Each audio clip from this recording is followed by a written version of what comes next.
everyone and welcome to John 42002 WWE Summerslam 2013 Predictions. Here I'm going to run through the card as usual and I'm going to go through it. I'm going to give my predictions on the matches, who I think might win and what I think might happen during this SummerSlam pay-per-view. Must admit, I think before we start, WWE SummerSlam has been a really well booked pay-per-view up to this point. A lot of people don't like some of the matches on there. I'm not a fan of some of them, and we'll get to that later on, the Total Divas one especially. However, I'm happy, very, very happy with some of the top-end matches, the higher-end matches, and I think we're going to get a really, really good SummerSlam, and I think probably one of the best SummerSlams we've had in the past 4 or 5 years. So I think we have a really, really good show to go into tonight for WWE SummerSlam. So the first match I want to talk about it's on the pre-show. It's Dean Ambrose, the US champion, defending his WWE US Championship against the #1 contender, Rob Van Dam. Now, I'm actually feel quite bad because I think this match actually should be on the main card and shouldn't be on the pre-show. Somewhere it's on the pre-show, it's draw viewers in, RVD's style as well. Help people press that buy button. But it does feel bad. I think this should be a match that should be on the main card for me, and maybe shift the Divas match, one of the Bellas versus Natalya, shift that to the pre-show and have Ambrose and RVD on the main show. However, that being said, I think actually this is going to be a really good pre-show match. I think you've got Dean Ambrose, he's developing. Not just in ring, but on the mic, he's developing week on week, month on month. And you've got RVD, who's come back into WWE after wrestling in Impact Wrestling. He's come back to WWE and he's doing extremely well. The quality of matches has been brilliant. The match against Randy Orton on SmackDown last week is a big example of that. RVD back to a level where I feel he should be, having these kick-ass matches and bringing along a lot of the young talent.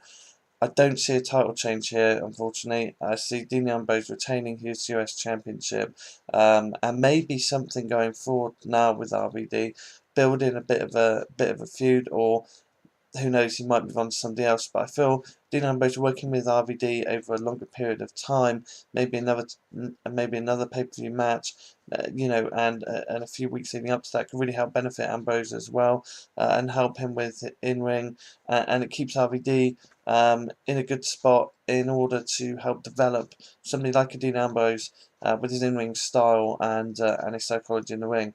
So my prediction for this match: retaining his WWE US Championship, Dean Ambrose.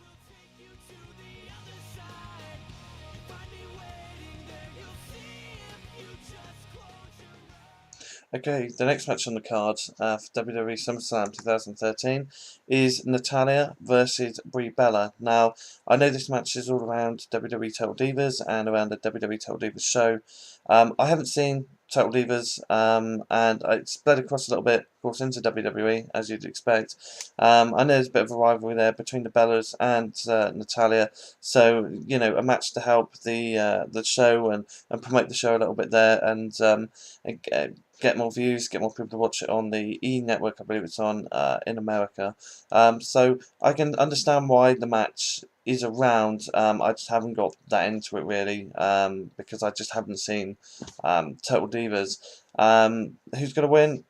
Who knows? I'm going to plump for Brie, just maybe a heel move, twin magic switch, something like that. But I think this match is really here just to garner interest so they can talk about Total Divas and get that to a pay-per-view audience. So for me, winner of this match with some kind of hash mark shenanigans, there's a Peter Well term for you, Brie Bella, your winner versus Natalya.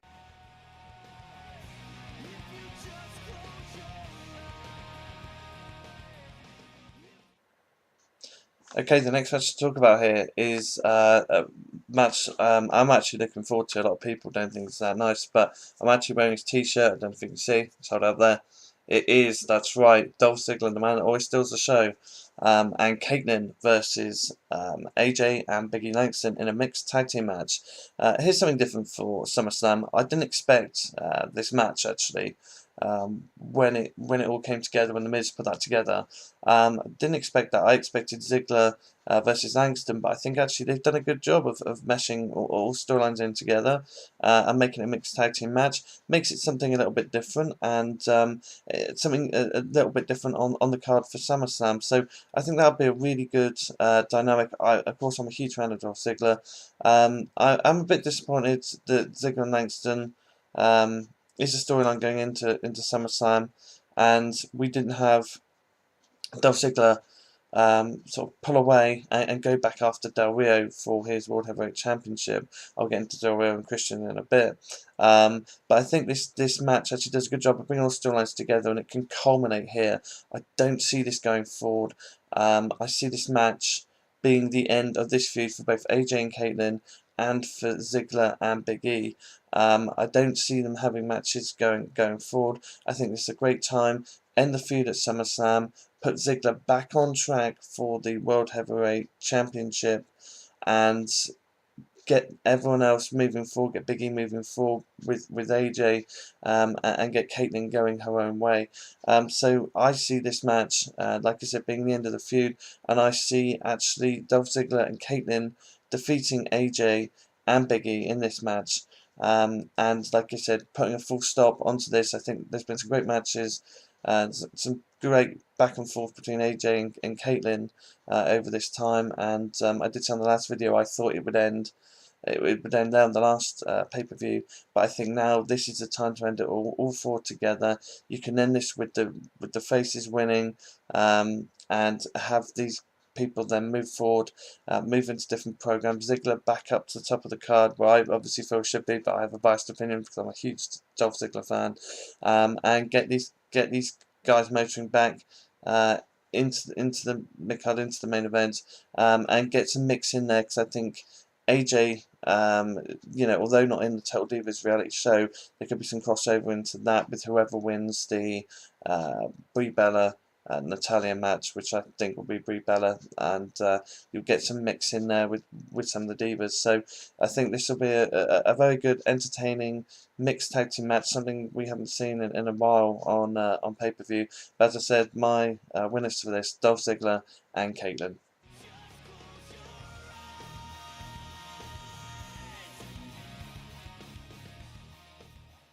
And coming up next, a match that I'm really looking forward to, and something that's really entertained me over the past few weeks, and that is Mr. Money in the Bank, World Heavyweight Championship Money in the Bank, Damien Sandow versus Cody Rhodes. Now, this has been so entertaining to me. The case going into the water, Sandow trying to get the case back out, and all that. I just thought it was brilliant. I know we've seen people going rivers before, people chucked in, lakes and all that type of thing, but it was funny to me, and it was entertaining, and that's what wrestling should be.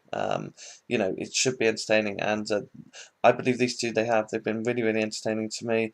I love the new embossed, Sandowized Money in the Bank briefcase.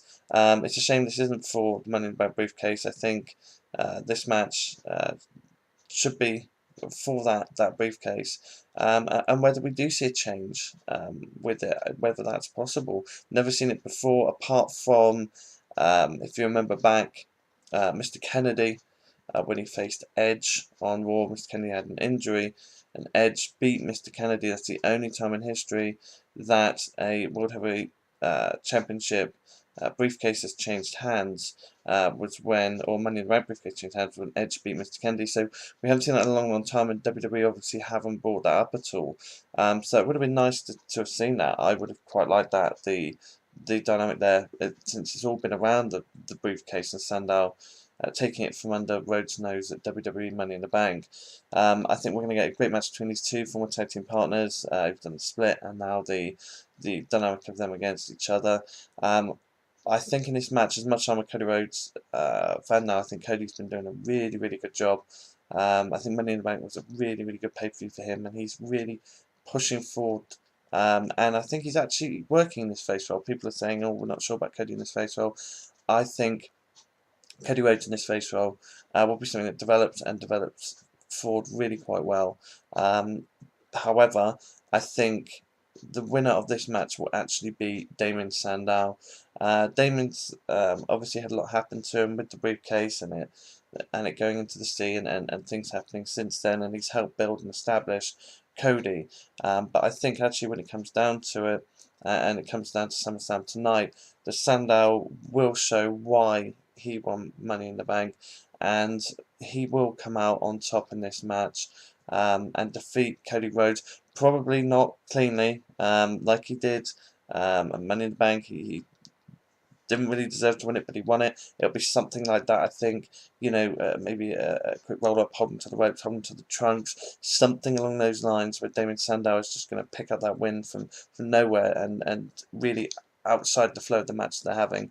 So, your winner of this match, WWE Money in the Bank contract holder for the World Heavyweight Championship, Damien Sandow.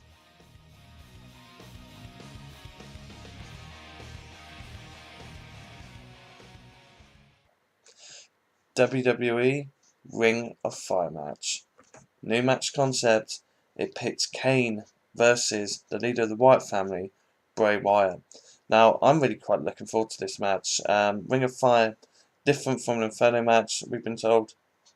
Ring of Fire match is going to be fire outside and around the ring, so it differs from the Inferno match in that you don't have to be on fire to win the match.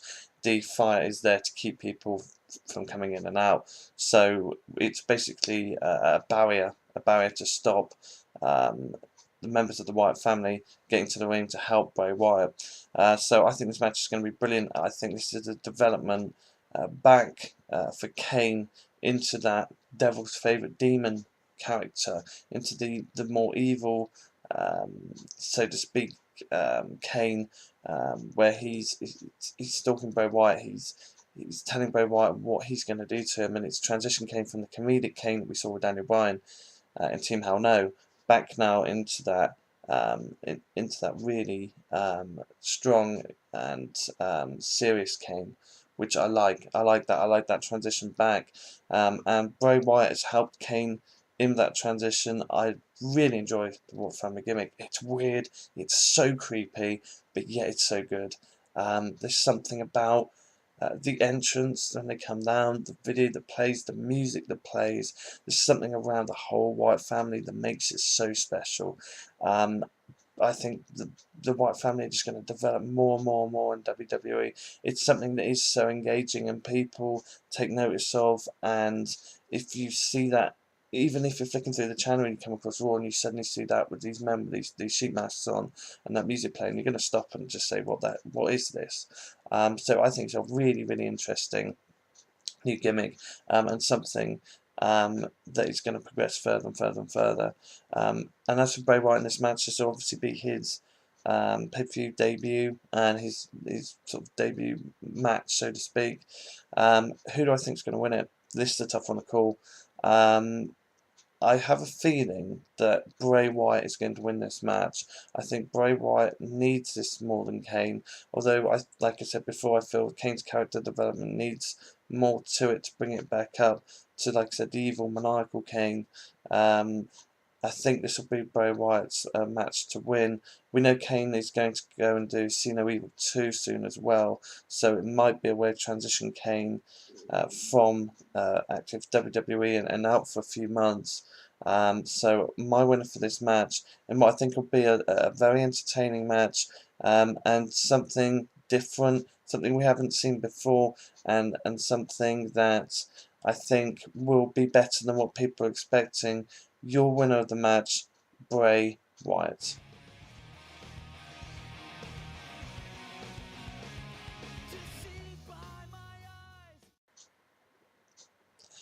Next is the WWE World Heavyweight Championship. It pits the challenger Christian versus the World Heavyweight Champion Alberto Del Rio. Now, to be honest with you, I don't care about this match. I just do not care. And that's a really horrible thing to say about the World Heavyweight Championship. But to be honest, Alberto Del Rio, I don't have any investment in him. He beat up Ricardo, and that's about the most noteworthy thing he's done since he's had the World Heavyweight Championship. And to pit him against Christian here at SummerSlam, I've got no investment in Christian. Christian's a great hand, he's a great worker, but is he really the match for SummerSlam, for Alberto Del Rio? For me personally, I would have put RVD against Del Rio and had Christian go up against Ambrose for the US Championship in the pre-show. I think RVD and Del Rio, especially with RVD beating Del Rio so many times over the past few weeks, made more sense. It just made more sense, and I don't know why WWE has decided not to go with RVD versus Del Rio here. They tried to build Christian and give him some more steam by going through a career retrospective, and this is what Christian's done in the WWE, and this is what Christian can do. It still doesn't happen much for me. I'm sorry, it doesn't, and this match means really nothing. I've got no investment in it. No investment in it at all. I just talked just now about Kane and Bray Wyatt and how I felt that it really captured me, it captured my imagination. This just doesn't capture my imagination at all, and I don't know for the life of me why this has happened on pay-per-view. The only reason I can see this happening is if Damien Sandow comes out and beats Christian, if he beats Del Rio after this, and becomes the World Heavyweight Champion. That's the best thing that I think can come of this. Because honestly, I don't want to see Del Rio as World Heavyweight Champion, and I don't want to see Christian as World Heavyweight Champion. I sound like a bit like Vince McMahon with with Cena and Bryan, but honestly, I don't see either, because I don't think either will add anything to this World Heavyweight Championship. Like I said, either hopefully Sandow will come out, cash in, and beat one of them to become World Heavyweight Champion. Either that, or I think you're going to see Del Rio retain. I don't see the value of putting on Christian. I don't see what that adds. And I don't see what that would do going forward.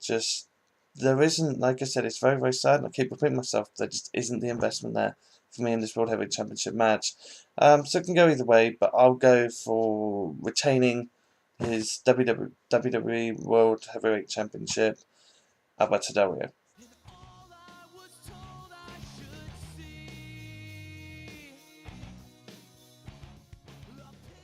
And next up is one of the matches that this pay-per-view has been sold to us on, and it's the Beast Brock Lesnar versus the Best CM Punk. Now, this build has been fantastic between Punk, Lesnar, and Heyman. It's been built on Heyman and Punk, and what Heyman did to Punk at WWE Money in the Bank, and CM Punk trusting Heyman, and then Heyman costing CM Punk his opportunity at the Money in the Bank briefcase for the WWE title. I think this has been just a tremendous build. The promos, the back and forth between Punk and Heyman has been tremendous. I think it's been really, really good. And Brock Lesnar then coming in as the muscle, so to speak, coming in, the F5 on the table, and the beatings of CM Punk up until last week, where CM Punk grabbed that camera, took out Brock Lesnar, and then went after Paul Heyman, only to be stopped again by Curtis Axel. I think we're going to have a really, really great match tonight on SummerSlam. I think it's going to be one that's going to be remembered for a long, long time as well. For me, winning this match, it's a tough one to call, because it could go really either way. We know Brock Lesnar comes in for certain dates for WWE, and it has that in his contract. He comes in certain dates and times. For me now, I think CM Punk has got to beat Brock Lesnar. I think it'd be great. The underdog beating the Beast, or the Best beating the Beast, and then CM Punk then going forward, and then into maybe possibly the WWE title picture again. Although people say that might be too early, or maybe moving into a feud with Curtis Axel, following Brock Lesnar. So for me, I think this has got to be won by CM Punk, because then CM Punk can then continue to chase Paul Heyman. I think that's the way it will go. I think he'll continue to chase Paul Heyman, and that'll mean going through next Curtis Axel. So I think we're going to have a really, really classic match tonight, and a match that I think will be, like I said, one to remember. Your winner of the match, the best in the world, CM Punk.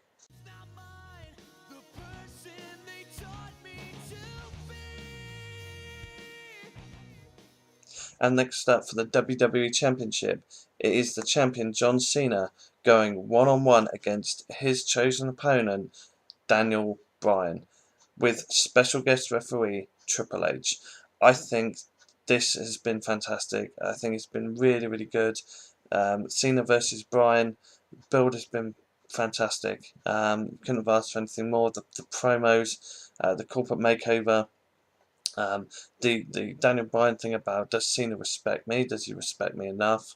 And the promo on Raw on Miz TV.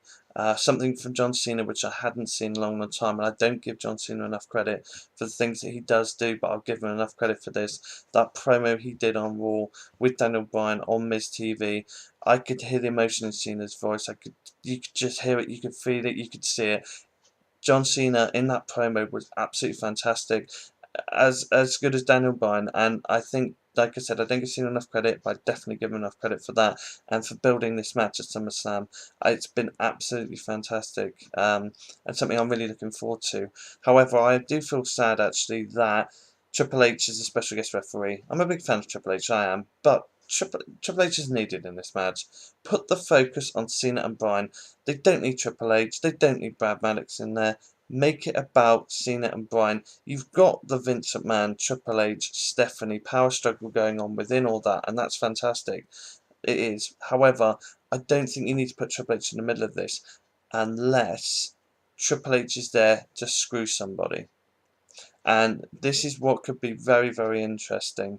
When Triple H came out and he pedigreed Brad Maddox, before that, Cena was talking about who he'd beaten, and in that, I believe he included Triple H. Now, I don't believe there was ever a big return match between those two. It was at WrestleMania where Cena beat Triple H, but there's never that big return match, and I'm just wondering whether actually there could be something there, whether Triple H might just be there to screw John Cena, and because Cena has been a sleeper part of WWE and quote unquote maybe a Vince McMahon guy, that actually maybe Triple H and Cena could have something going forward from this, because I think going forward that it'll be Bryan and Orton in a series of matches.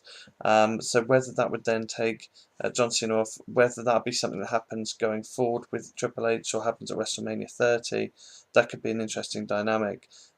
In this match, I think Daniel Bryan will win it. I think Daniel Bryan will win this match and become new WWE Champion. However, I think the man with the briefcase, Randy Orton, is going to come down. He's going to cash it in. He's going to beat Daniel Bryan for that WWE Championship. And then, like I said, I think you're going to see Daniel Bryan versus Randy Orton going forward. But there's so much in this match. It is so hard to predict because they've added so much into it. I mean, I don't like the Triple H shenanigans, as I said. However, you've got Vince, you've got Triple H, you've got Brad Maddox, you've got Bryan, you've got Cena, you've got Orton. There's so many different things that can take place in this match, and there's so many different ways they can make this match work, depending on what their ultimate goal is, whatever their ultimate goal is. But I think you're going to see a fantastic, entertaining, brilliant WWE Championship match, and one that certainly won't be forgotten for a long, long time. For me, like I said, I just feel like the emphasis has been on Daniel Bryan. There hasn't been much emphasis on John Cena. And I just feel that maybe actually there could be something there, like I said, with the Triple H Cena dynamic. So for me, like I said, possibly a screwjob-ish type way of winning. Maybe Triple H, saying Cena submitted before he did, kind of like the Survivor Series 97, maybe something like that. Like I said, it's a bit out there. Most people think that isn't going to happen, but a bit of an out there prediction for you. Daniel Bryan to win, some outside involvement involved, but then Randy Orton coming down, cashing in that briefcase, and then Triple H maybe counting out Daniel Bryan as well for the 1, 2, 3, and Randy Orton as your new WWE Champion. But that's what I think will happen. You'll have Randy Orton going off the air, holding that championship belt, and I think it's time. The WWE gave us a shock. They always say it's in front of you in wrestling. It's always in front of you, and I think it is. I think it is in front of us, and I think it's time for that shock. And if Triple H were to do that and actually screw both guys, maybe screw Cena in his match against Bryan and then screw Bryan against Orton, that would lead with even more dynamics going forward. So, going to be a very, very entertaining match and a very, very entertaining SummerSlam pay-per-view. Thanks ever so much, everyone, for watching my video. Like I said, please rate, share, post it on Facebook, post it on Twitter, whatever you like. Send me your comments at John422002 on Twitter. Thank you very much for watching. I hope you all enjoy SummerSlam, and I'll see you all again very, very soon. Thanks so much.